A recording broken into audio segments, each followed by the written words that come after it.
carried out the Aha's dirty work and got paid handsomely while doing so.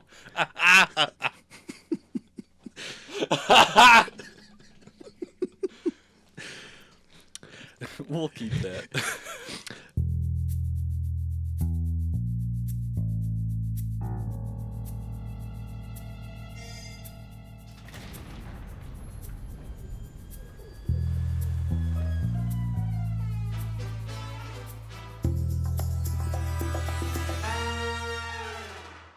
Hey everybody, welcome to Multiplayer Vault, brought to you by Baritone Studios, where we bring you the lore of games that you didn't think had lore. I'm Sky. And I'm Evan.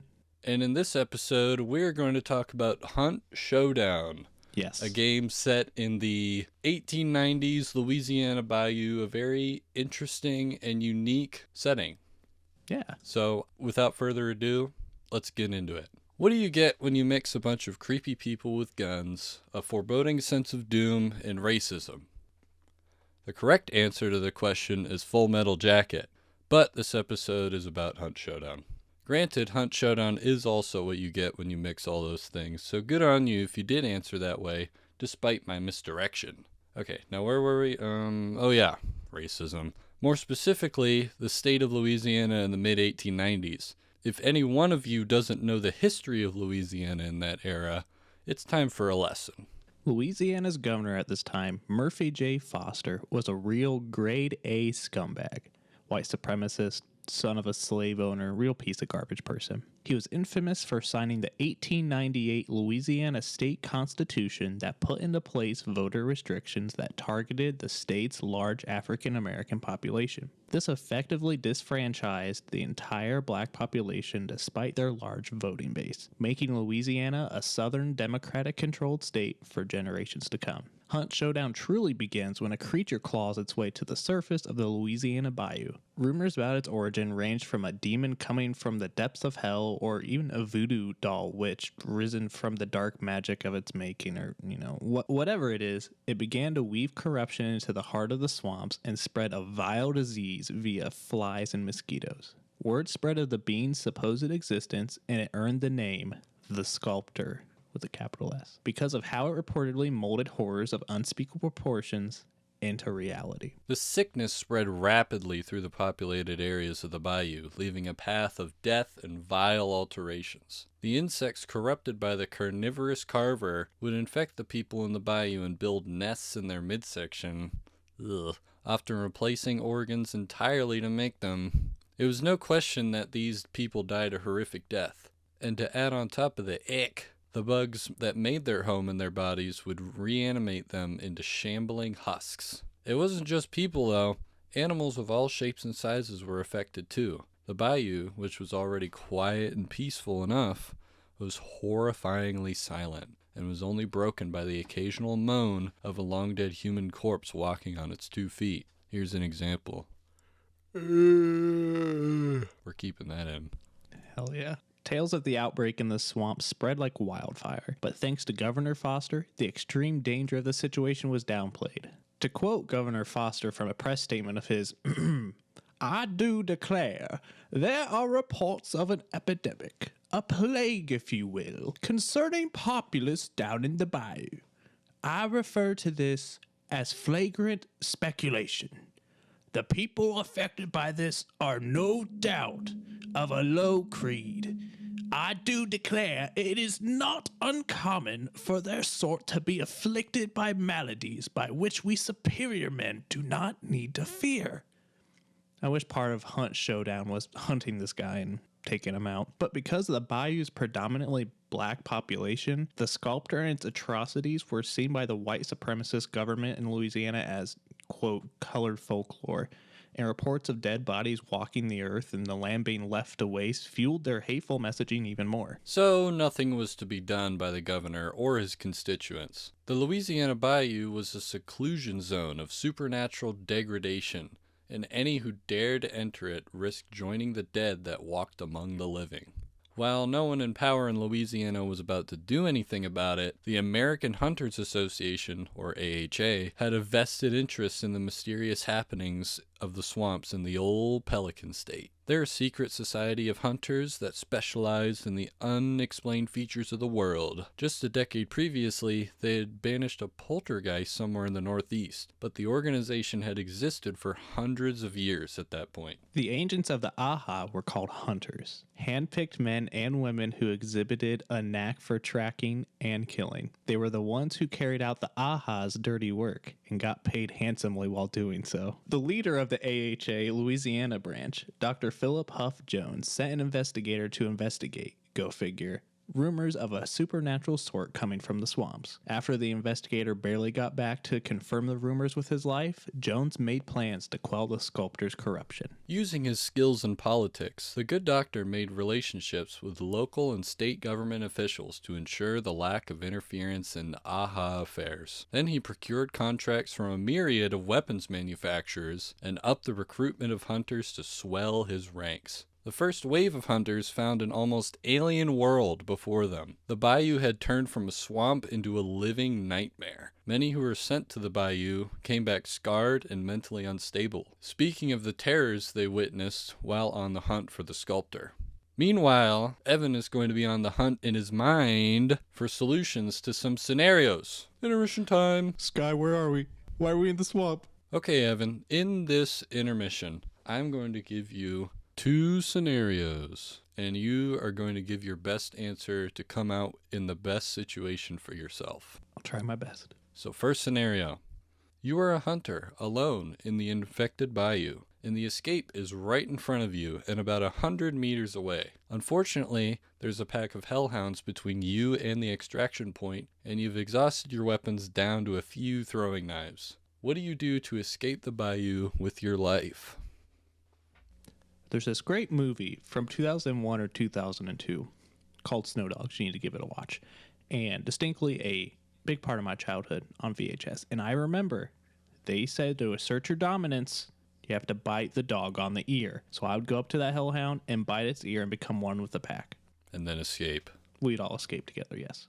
Because we're family. That's awesome. All right. Second scenario.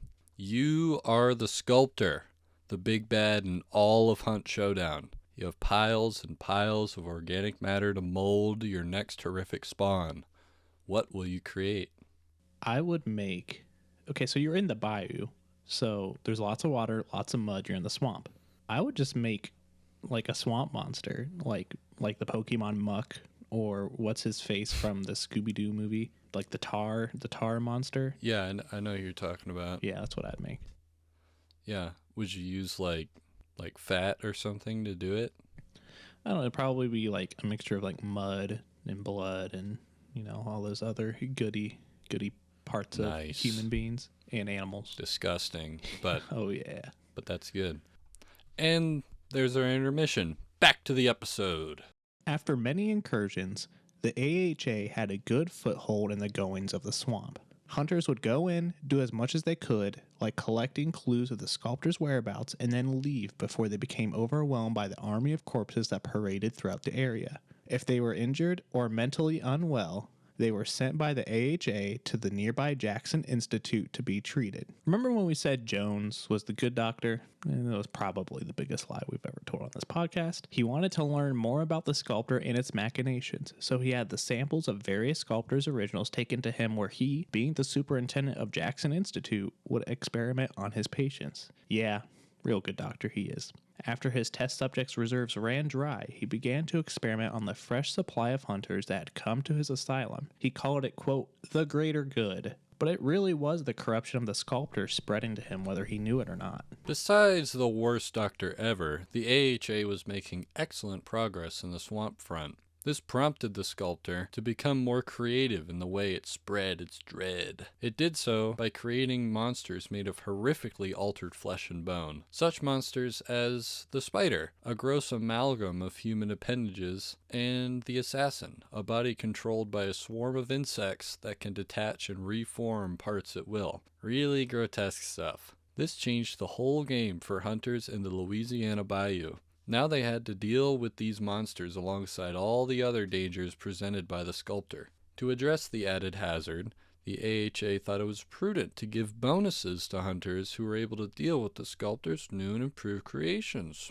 What they did not foresee, however, was that these monsters do not die. Now, they can be banished to hell or the underside of a garden rock, but they eventually crawl themselves way back to the land where the creator molded them. Hunters would banish monsters, get the bounty, and then go back out again to repeat the bounty once they knew the monster came back. This created a vicious cycle where the sculptor and its malicious moldings had become a source of income for hunters. All efforts to track down the sculptor and kill it had halted. No one wanted to plug the endless vein of money that was in the Louisiana Bayou at this time. This turned into a fierce competition between hunters employed by the AHA, to the point where they started to fight each other as well as the sculptor's corruption. The swamps of Louisiana became a perverted war zone, where hunters fought tooth and nail for the prize of banishing a monster. With the competition came more drastic means, too. Hunters found ways to harness the powers of the sculptor, whether that be putting corrupted bees in a jar and throwing it at people,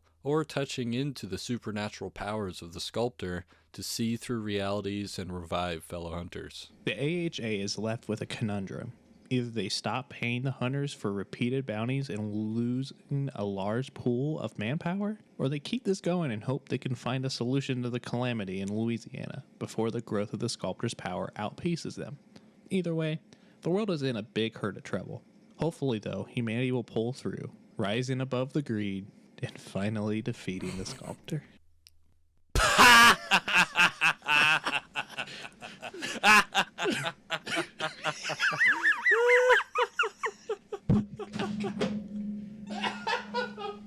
Woo, man. Woo, that's awesome. No way. Man, we need to pay that writer extra. That was good. Oh my god. Without further ado, it's time for the Critics Review by Multiplayer Vault's social media manager and game critic, Francis. This is a short one today, folks. Hunt Showdown has taught me one thing. Louisiana is a terrible place and I shall never visit. The sculptor sounds scary and I want no part of that. Though there is a conversation to be had about nature and what humans are doing to it. If the sculptor left the bayou alone, we would generally benefit, as we would be if humans left nature alone. The parallels are undeniable. Harming the world around us will only bring suffering, and maybe soon, zombies. Very nice. Round of applause for Francis, everybody, as usual. So that was the lore of Hunt Showdown. There you go. Thank you all for joining us for this Hunt Showdown episode of Multiplayer Vault. Research for this episode was done by John Ekstrom, and the audio work. It was all John. It's a John Sky episode. Oh my god. Woo, Who is this John Ekstrom guy? I never heard of him. Oh, hate him. If you enjoy the podcast or would like to heavily criticize us, feel free to reach out. You can find our socials down below or just look up Beartown Studios with Bear spelled like a bear on Instagram, Twitter, YouTube, Carrier Pigeon, whatever else the hip kids are using today. Also, make sure to give us a review on whatever your listening platform of choice is. Not only will it help us reach other potential listeners, but it also lets us know that you enjoy our content and would like to see more. Also, check out our YouTube channel, Beartown Studios. Heck yeah. Got some cool stuff on there. That's what I do a lot of now. That's why Sky's picking up some audio work. No, John Ekstrom is picking up the audio work. What are you talking about? Once again, thank you all for tuning into our episode. I'm Sky. And I'm Evan. And this is Multiplayer Vault. Boom. Oh yeah.